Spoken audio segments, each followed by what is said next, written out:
He is the Word of God, a prophet, a servant. He is the bread of life, the shepherd and the lamb. He is the messenger. He is the humble king. He is the Son of God. He was rejected and abandoned. He was betrayed and condemned.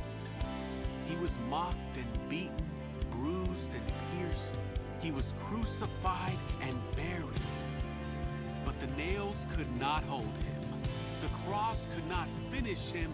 The stone could not keep him. Death could not defeat him. He is our ransom and our redeemer. He is our deliverer and our refuge. He is mighty. He is glorious. He is holy and exalted. He is our Savior. And He is risen.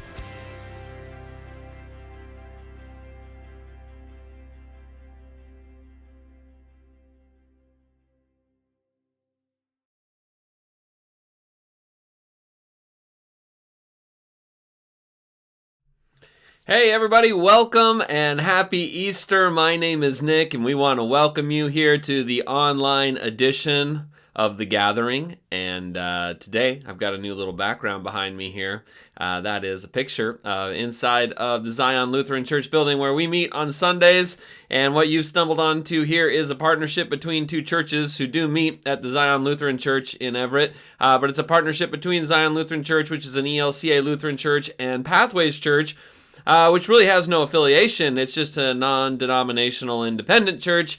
And these are two churches that have existed on their own for quite a while, but had discovered one another and decided that, yes, we had some differences, but we also had a lot that was in common, and started partnering together about a year and a half ago, meeting together regularly in our worship experiences together and doing a lot of our ministry all together as one. And it's just been a beautiful experience where we've been learning traditions and all sorts of things that matter to one another, being able to share who we are with someone else and learn the things that matter to them. And it's just been a really beautiful synergy.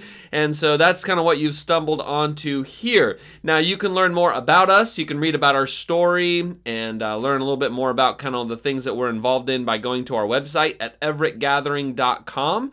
You can check us out over there. But there's a couple things that we usually use to just two words that we use to introduce ourselves. And that is the ideas of being cautious and curious. Now, we use the word cautious because we are a group of people, many of whom are a little cautious about organized religion. Now, many of us have seen religion used in ways that is, of course, helpful and beneficial and positive and even inspiring. Religion can be very beautiful. But we've also, many of us, seen religion used in ways that it can be harmful and toxic, used to exclude people. And many of us, or in some cases just people who are really important to us, have been harmed by religion. And so we find ourselves a little cautious about organized religion, which I understand is kind of odd since we are a church, or two churches functioning as one. And what that basically means is we are an organized group of religious people almost by definition. But we find that the tension there of being an organized group of religious folks while also being a little cautious about organized religion is something that might be sort of a healthy tension for a group like ours. Now, the other word we use to describe ourselves is the word curious. And by that, we mean that we like to ask a lot of questions. And some of those questions are, of course, about things that we don't know. It's always okay to learn new things and to ask questions about things that you didn't know previously. And we do a lot of that, but we actually end up asking maybe more questions about things that we thought we already had an answer to. Many of us who come from religious backgrounds have ways of thinking or believing that have been handed down to us over time. And so we spend some time asking questions about those things because it's often in those places where we feel assured that we already have an answer that our blind spots are hiding. And so we ask a lot of questions. We're curious. We'll investigate things that maybe we thought, oh, well, I thought I had an answer to that. But we'll investigate it and learn, is there another way of thinking about this, another way of believing that might still be faithful to Jesus, but might make more sense in our current context or just overall. Also, by curiosity, we just mean that we don't have all the answers. And so we learn from one another. I may share something, someone else may share something, but we're all learning from one another. And we want to practice what it means to be unusually curious. Okay, so those are the two words that we use to describe ourselves, and you can, again, learn a little bit more about us by going to our website. Now, what we're going to be doing here is just kind of a miniaturized version of our in-person gatherings, and if you're not in person today, you're really missing out, because we've got mimosas that we're serving today. It's kind of an Easter tradition for us. We serve mimosas before and after church, so, I mean, that's amazing. And we got the pipe organ playing today, and just a bunch of fun stuff for Easter. So you're going to miss a little of that here in the online space, because what we do is kind of a miniaturized version of what we do in our in-person gatherings. And so our worship leader, Billy, he's going to come on the screen here in just a moment. He's going to lead us in kind of an Easter song. It's a song called Rattle, which is kind of a fun one. And so we usually just do one song here in the online space, and you're welcome to sing along or just pray or enjoy it or skip forward. Whatever you want to do. But he'll lead us in a song there. And then we have a little reflection video. This one deals with disappointment and resurrection and all that. And then when that's over, I'm going to come back on the screen, and we are going to continue in our series with Luke and going through these different meals scenarios that are happening in the Gospel of Luke. And just so it turns out that somebody planned this well, so that we have a resurrection meal here today, perfect for Easter. And so we'll talk about that. And then at the end of that, we're going to take a time of communion. And so in our in-person gatherings, we take communion together each week. It's a way for all of us to come together around one table and share in the elements that remind us of Jesus' death, his burial, and then ultimately his resurrection. And so we do that weekly. And of course, we provide all the things that you would need to do that in our in-person gatherings. But online, I mean, I guess we could have FedEx deliver you some things, but we don't know who's watching this. So you'll have to kind of come up with a couple items yourself if you'd like to participate in communion. Now, we'll create the moment here. We'll create a space for it. There's a little video that will play, and you can watch it through and take communion, or you can pause it if you need more time to reflect. But you will need to gather a couple things together if you want to participate in this. So what you'll need is something for the bread and something for the cup. So for the bread, you'll just need, maybe if you've got a little chunk of bread, that would work. Maybe a little piece of a cracker would be fine. And then for the cup, you'll need something. Maybe you've got a little bit of juice on hand, or maybe you have some wine left over from last night's dinner, or maybe you got Easter dinner coming up, so you got a little wine. You could open the bottle early and pour a little out if you want to use that. And so just get those things on hand whenever you have a moment, and we will take communion together at the end. And then finally, we'll wrap up the whole thing with some announcements and stuff that's coming here in the future. Okay, why don't we get right to it? Billy's going to lead us in a song here that's all about our resurrection. And so you can sing that if you'd like to, and then we'll have our reflective video, and I'll see you back on the screen in just a little bit. Let's get to it. Take it away, Billy.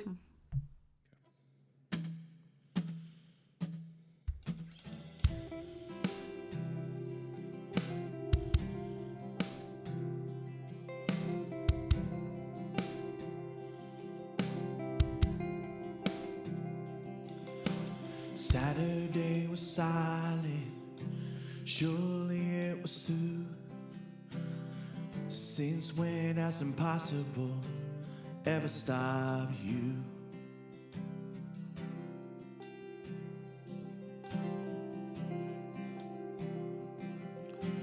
Friday's disappointment, Sunday's empty too. Since when has impossible ever stop you? This is the sound of dry bones rattling. This is the praise, make a dead man walk again. Open the grave, I'm coming out. I'm gonna live again. This is the sound of dry bones rattling. Yeah. Oh. Pentecostal fire, stirring something new. You're not gonna run out of miracles anytime soon. And resurrection power runs in my veins too. I believe there's another miracle here in this room. Yeah, here in this room. This is the sound of dry bones rattling. This is the praise make a dead man walk again. Hope in the grave, I'm coming out. I'm gonna live again. This is the sound of dry bones rattling. Hey, rattle.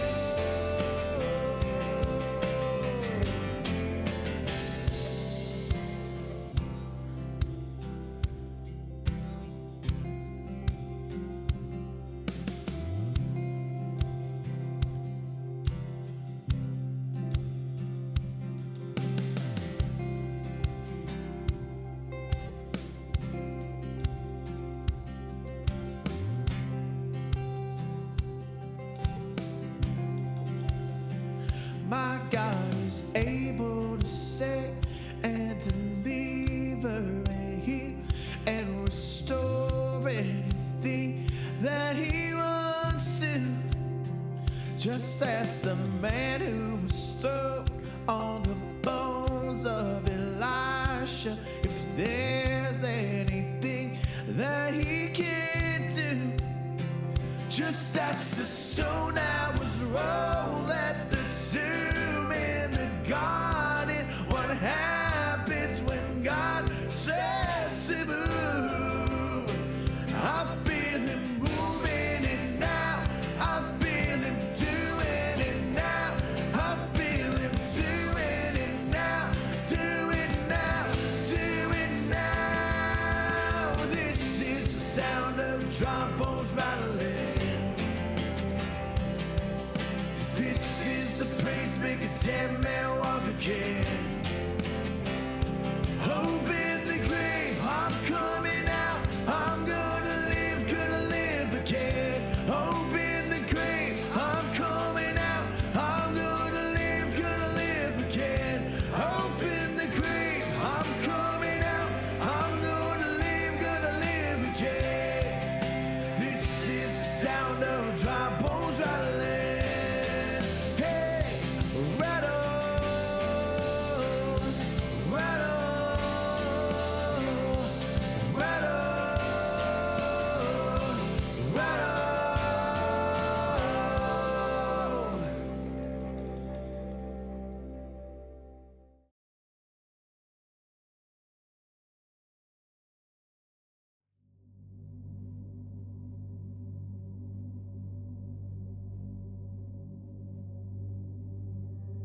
The quiet silence of a heart that believes itself defeated by loss, by pain, by fear. Our hope nailed to a cross, our own faith depleted, at the sight of no movement, a body inert. But it is not the end.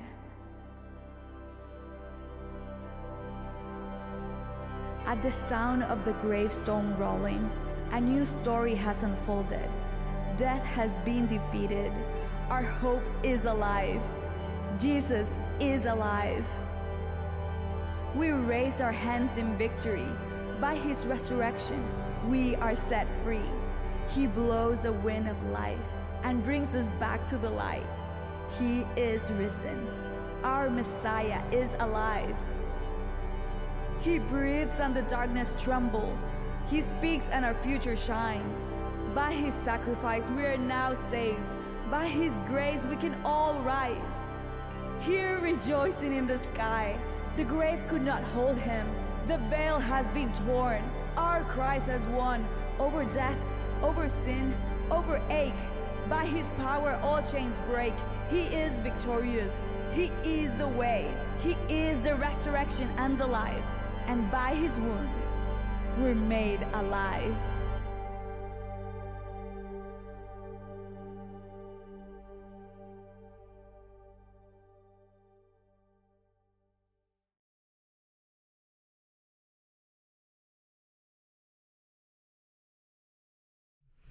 All right, happy Easter. Can't believe we're here already. This year has just gone so fast. I mean, we are already deep into April here, which is just wild. It seems like we were just at Christmas, and here we are at Easter. I don't know if time is moving at a warp speed for you, but it sure is for me. It seems week by week I'm like on a treadmill or something, you know. It's just always Sunday, it's always Monday, it's always Tuesday, just kind of coming back around. I suppose that's the nature of things, right? Life moves pretty quickly.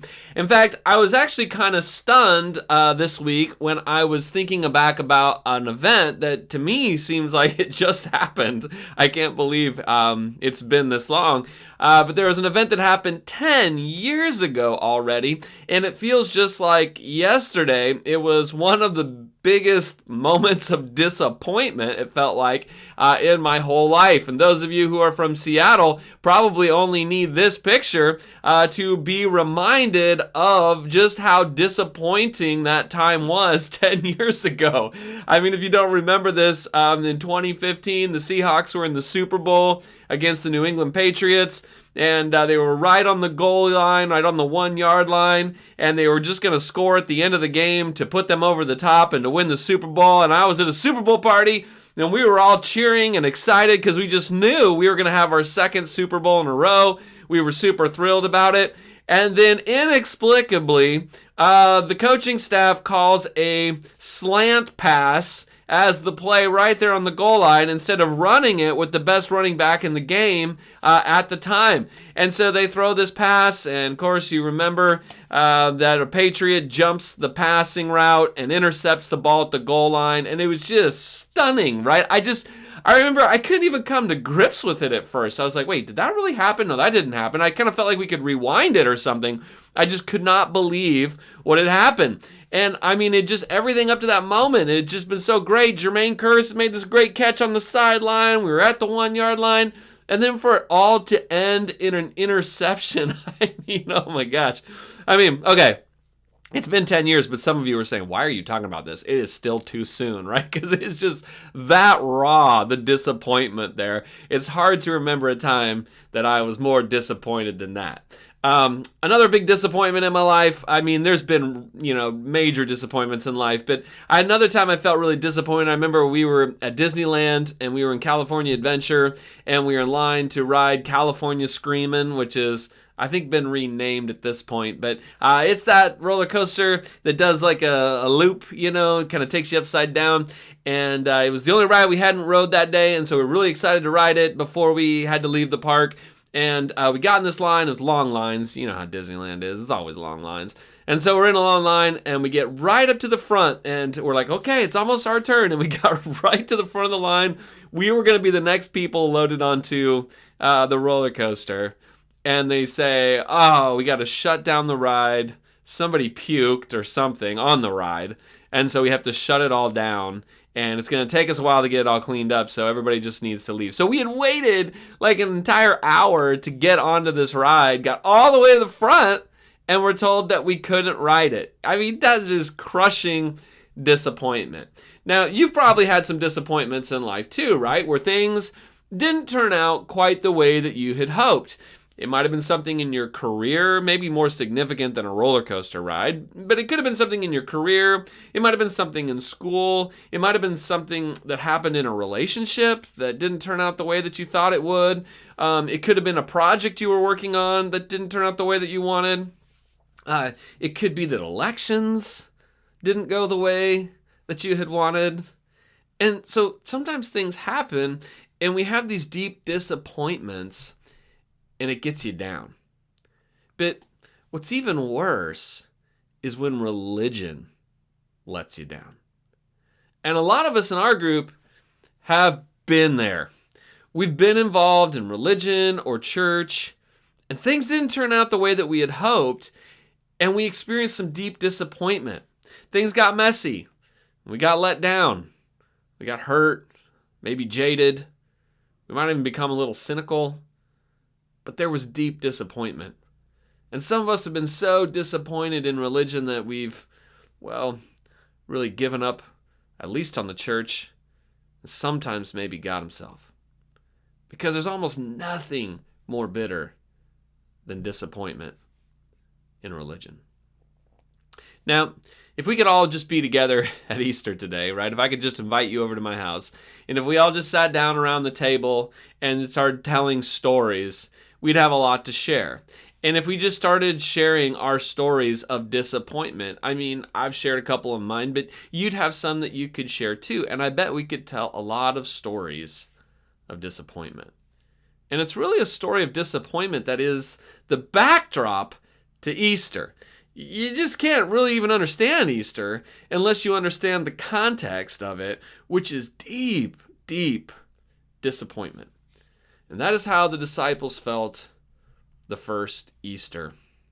Now, we've been doing a little series here called Table Settings, and we've been looking at the Gospel of Luke, and you could almost say that Luke appears to have been arranged around the idea of sharing meals together. One scholar has said that in Luke, Jesus is either at a meal, going to a meal, or he just came from a meal, and it feels like the author here of Luke has kind of even almost tried to build the Gospel around these moments that happen around a dinner table.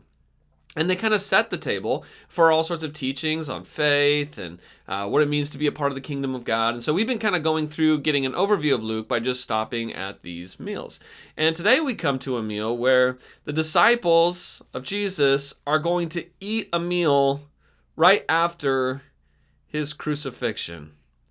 And on that first Easter, the meal that they go to eat is, of course, going to be a very somber meal, because the context of life for them is now deep, deep disappointment. I mean, they believed that Jesus was the Messiah, the great hope, the one who would come and change everything. And so his disciples are the ones that got on board with that, right? And they gave up everything for him. And now he's been killed. And they're fleeing from Jerusalem because, well, everything is over, and it's not even safe for them to be there anymore because, well, Jesus himself has been killed. And it's just like crushing disappointment. I mean, you're right at the goal line, and then you lose. And it's right in the middle of this confusion and disappointment where our story today starts. And it's in Luke 24, verse 13. Now that same day, two of them were going to a village called Emmaus, about 7 miles from Jerusalem. They were talking with each other about everything that had happened. And as they talked and discussed these things with each other, Jesus himself came up and walked along with them, but they were kept from recognizing him. He asked them, "What are you discussing together as you walk along?" And they stood still, their faces downcast. One of them, named Cleopas, asked him, "Are you the only one visiting Jerusalem who does not know the things that have happened there in these days?" "What things?" he asked. "About Jesus of Nazareth," they replied. "He was a prophet, powerful in word and deed before God and all the people. The chief priests and our rulers handed him over to be sentenced to death, and they crucified him. But we had hoped that he was the one who was going to redeem Israel. And what is more, it is the third day since all this took place. In addition, some of our women amazed us. They went to the tomb early this morning, and they didn't find his body. And they came and told us that they had seen a vision of angels who said he was alive.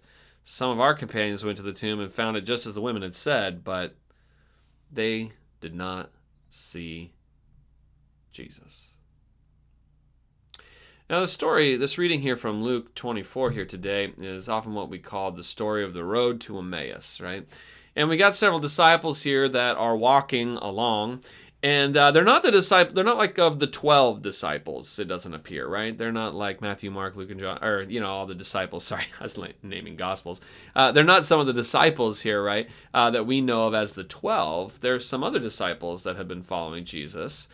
And we find out later that they actually go and tell the other 11 disciples, minus Judas, what had happened. And we discover that one of these disciples' name is Cleopas.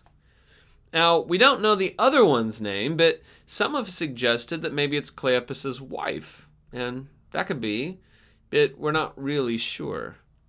Now, they're on a road, and they're leaving Jerusalem, and it seems like they might be fleeing because Jesus has just been killed in Jerusalem. It may not be safe there for those who are followers of the one who was crucified as an insurrectionist. And they're in deep disappointment, so they're apparently, it seems to be fleeing Jerusalem. And the text tells us that they're headed to Emmaus.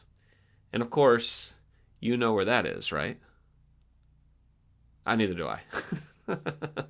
Nobody knows actually where Emmaus is. It's kind of an interesting designation because there's lots of towns in ancient Israel that we could point to and know where they are today, but this is one we don't actually know where Emmaus is officially located. There's some suggestions and some guesses, but nobody really knows where Emmaus would have been.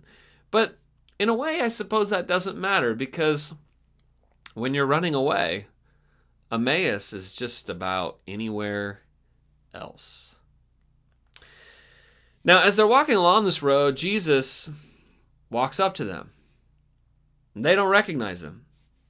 And he asks them, what is it that you're so down about? What is it you guys are talking about that's got you feeling so low? And their response is, don't you know? Where have you been? It's the biggest event that's been happening in the city. Everybody knows about this, but you're the only person who doesn't know what we're talking about? They can't believe that this character who's walked up on them doesn't know what they are worried about and discussing. But what I can't believe is how they don't recognize Jesus. Verse 16 says, let me pull it up here. Verse 16 at the bottom, but they were kept from recognizing him. What does that mean exactly, right? How could Jesus be right there with you and you don't recognize him? Jesus is famous, right? There's probably nobody who people could recognize more readily at this particular moment in Jerusalem than Jesus himself. And so you wonder, how is it that they don't recognize Jesus is right there talking with him? Is he in disguise? Has he got a funny hat and like a mustache on or something? How is Jesus making sure that they don't recognize him? Or is God somehow clouding their mind? They're just being prevented from recognizing him? That could be. Or is it that their disappointments are so deep that they keep them from recognizing Jesus right in the midst of them? Disappointment's powerful, isn't it? Disappointments can keep us from seeing beauty and goodness and maybe even divinity right in the middle of us. Especially when some of us have had such high expectations and have felt such deep disappointment. Maybe that's a good question for today. What are your disappointments? What is it that is so disappointing that sometimes it just keeps you from recognizing divinity in your midst? It could be disappointments with people. Sometimes relationships go bad with a parent or a sibling or a partner or a friend. And there's such a disappointment that goes with that. It could be a disappointment with position, just who you are and what's going on with your particular point in life here. It might be that you've experienced some sickness that's debilitating, an injury, a hurt that's debilitating. It could be a loss of job, a lack of economic status, and the disappointment there. It's just hard to see through it to anything good. It could be disappointment in leadership. I know I get this one a lot today. Many people, over the last several months, contacting me, talking to me about their deep disappointment with the direction of our society and our country, disappointment with leadership and how it wants to treat people and how it wants to eliminate rights of individuals in terms of corruption. There might be some deep disappointment there, and it's hard when you're feeling that disappointment to even want to go do something fun because it weighs so heavy on you. But maybe the worst disappointment is disappointment with religion. And I know there's some of us who feel deep disappointment or have with religion. We've experienced alignment of the church or religion with certain brands of politics, even fascism. Some of us have experienced people who claim to be religious, who say one thing but live another thing. We've seen religion that becomes preoccupied with money and greed. We've seen theology that comes out of religion that's used to exclude people, or theology even that props up an angry picture of God. And some of us have just experienced some relationship hurts in the middle of religious contexts. Disappointment in religion, well, that might be the hardest one. And some of us have been attracted to Jesus, but we've been so disappointed in religion that we've given up. And so in a way, you could say we're kind of on our own walk, on our own road to Emmaus, leaving that city behind. And it's understandable. Many of us don't have a problem with Jesus himself, but sometimes it's hard to see him beyond the disappointment in the religion that bears his name. I just want you to know you're not alone in that today. And everyone experiences disappointments, but sometimes disappointment can feel harder for those who have faith commitments because it almost makes it worse, because you almost feel foolish, don't you, for believing in something that ultimately disappoints. Foolish for thinking things could be different and then they aren't. You feel foolish sometimes for what feels like believing in fairy tales. But it's right then that Jesus interjects that perhaps these disciples just haven't been foolish enough.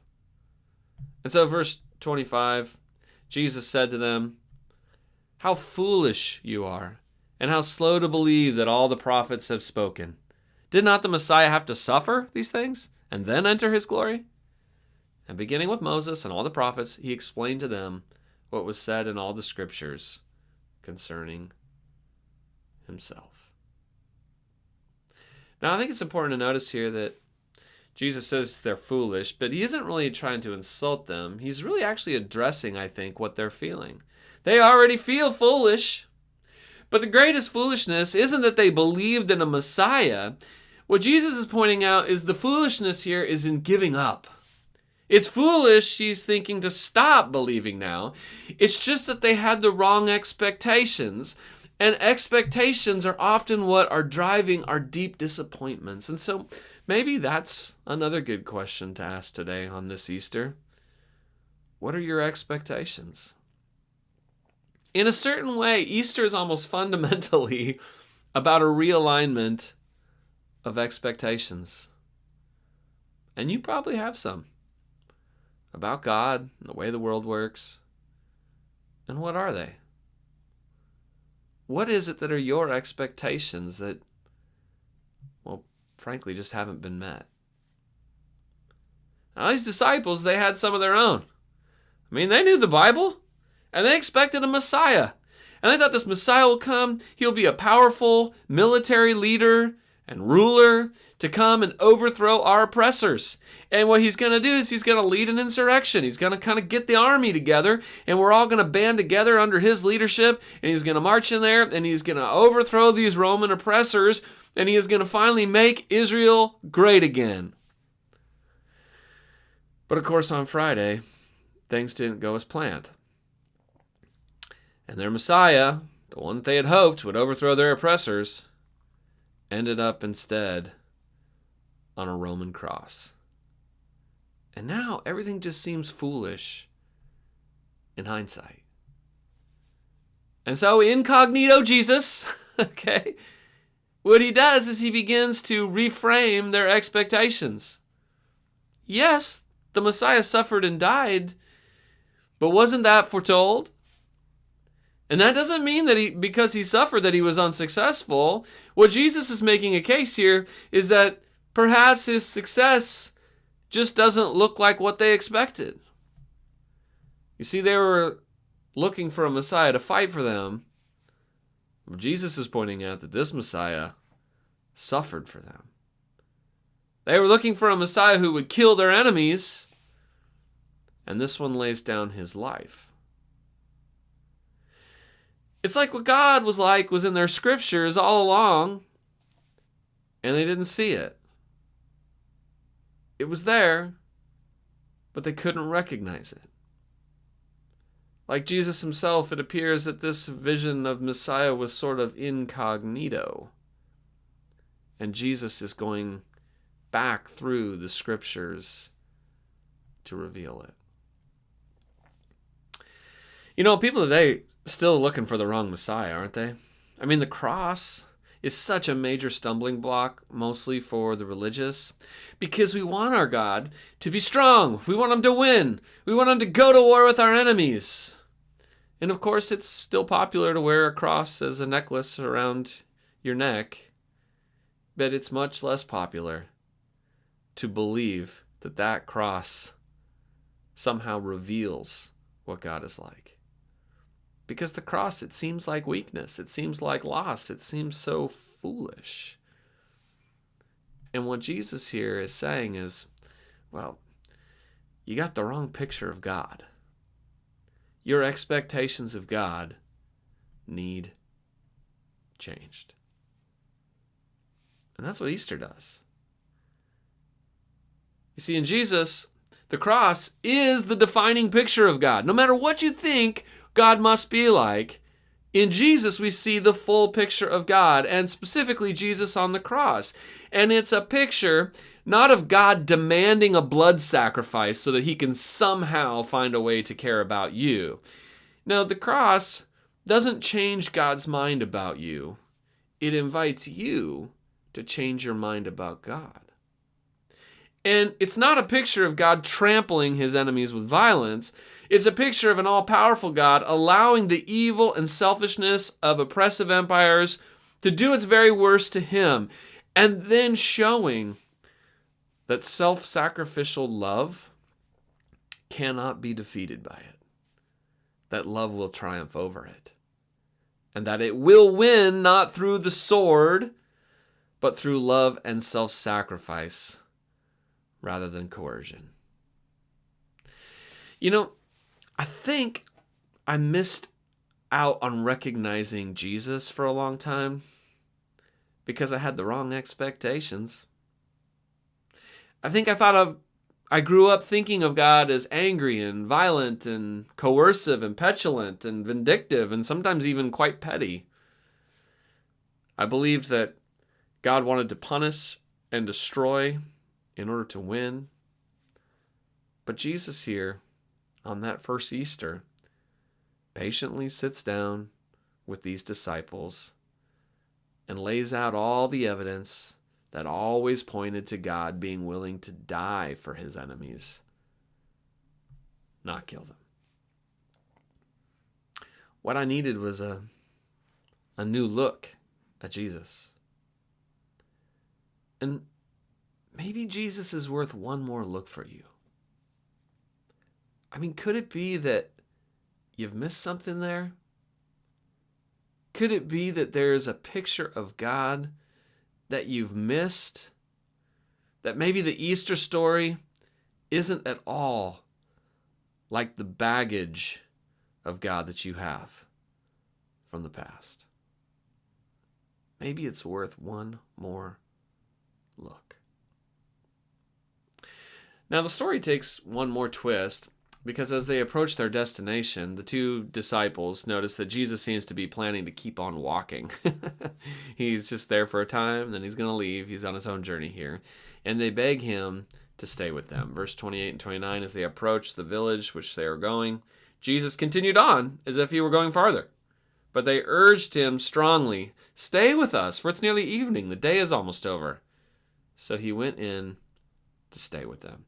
Now, this is kind of a cool part of the story because these disciples offer hospitality to one whom they think is a stranger, and they offer to be hosts to this traveling companion and this new to them friend. And he was going to keep going, but because of their generosity, he stays. It's a very generous invitation, and, well, it's a very Jesus-y thing to do. But as soon as the table is set, Jesus kind of upends the expected social roles, and instead of being the guest, he actually becomes the host of the meal by blessing the bread and sharing it. Verse 30, when he was at the table with them, he took bread gave thanks, broke it, and began to give it to them. Then their eyes were opened, and they recognized him, and he disappeared from their sight. And they asked each other, were not our hearts burning within us while he talked with us on the road and opened the scriptures to us? Wow, what a scene. And I wonder how that went down, don't you? How was it when he was revealed and they finally recognized who had been with them all day? They had to feel dumb at that point, but how did that happen exactly? I mean, did he just take his disguise off like, hey guys, guess what? It's me. Or was it when he did that familiar action with those familiar words of taking the bread and breaking it and blessing it and giving thanks and handing it to him, that familiarity shook them out of their disappointment and their blindness from that disappointment? I don't know how that worked out, but I do love how Jesus chooses to reveal himself around a table. Now, when we think of Easter, we often think of Jesus appearing to the women at the tomb, which is told in other Gospels, or to the disciples in a locked room. That happens later. But in Luke, his first resurrection appearance, that first resurrection appearance of Easter, it happens around the dinner table to people he had been spending time with all day that didn't even realize who he was. And in Luke, of course, resurrection's first appearance is around a dinner table. How does Jesus respond to our disappointment, our disbelief, even our jadedness? Well, he walks with us. He talks with us. He eats with us. Skeptics and doubters in Luke met Jesus around a table. Because Jesus doesn't abandon people who don't have faith. He simply invites them to his table. And maybe there's something about seeing the resurrection at the table. When we invite people to our table, Jesus stays with us, and we catch a glimpse of resurrection and new life. We discover the risen Jesus, because sometimes it's around a table that God makes himself known. When we invite strangers to our table, Jesus reveals himself. And it's kind of funny because every church is busy inviting people to a worship service today, right? It's Easter, right? And there's all sorts of promos that they come in. You see signs everywhere and social media ads and everything. Come to church, it's Easter. Everybody come. We're going to come celebrate resurrection together. And there's nothing wrong with that. There's something beautiful about being together in a church service. But what if where we see Jesus best isn't even in a church service? What if it's when we sit down together around a table? Maybe the place you'll see Jesus most today isn't in this video or in some in-person gathering. It might be you see Jesus best when you invite people to dinner and sit around the table. Maybe you're more likely to encounter a risen Jesus there than here. Now, I'm not going to try to convince you today that the story of Jesus coming back to life is real. I believe it is. But let me just suggest that maybe to see Jesus resurrected, you need only to let a false picture of him die and embrace generosity around the table. Maybe Emmaus is all around us. We're fellow travelers on our way, doubting, talking, listening, eating. And somewhere in all that messiness, maybe God will show up. Or perhaps we'll discover he's always been here. We're going to take communion now, and it is a symbol of a meal. It is a practice that Jesus left for us.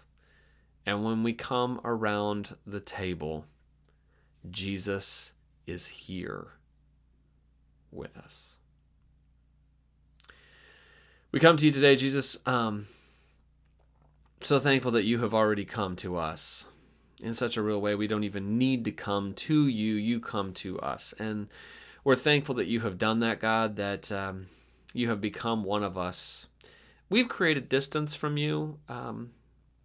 You have created all things. We created distance from you and going our own way. And you did not wait for us to come seeking you back. You just came in pursuit of us through love and invitation. And as we remember you, Jesus, and your life here on this earth as a human, as one of us, we remember that you ultimately allowed all the evil that we've sown into the world, all the things that we have done, to rebound on to you. You absorbed it. You allowed it to kill you, as it often does to us. But then you triumphed over it and came back to life. And that's what we celebrate today, is that you've defeated death, and you've shown us a new way that we can live as well, that lives in defiance of death and offers us new life. And as we gather around this table today, we pray that it wouldn't just be these little communion elements or our Easter meal that would nourish us, but that it would be our communion with one another and with you that might give us strength and hope, that we might see you around the table. We love you, and it's in your name we pray. Amen. All right, let's go to communion, and after communion, we'll come back and wrap up with some announcements.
All right, let's wrap up with a couple announcements today. Some things that are going on here that you should be aware about.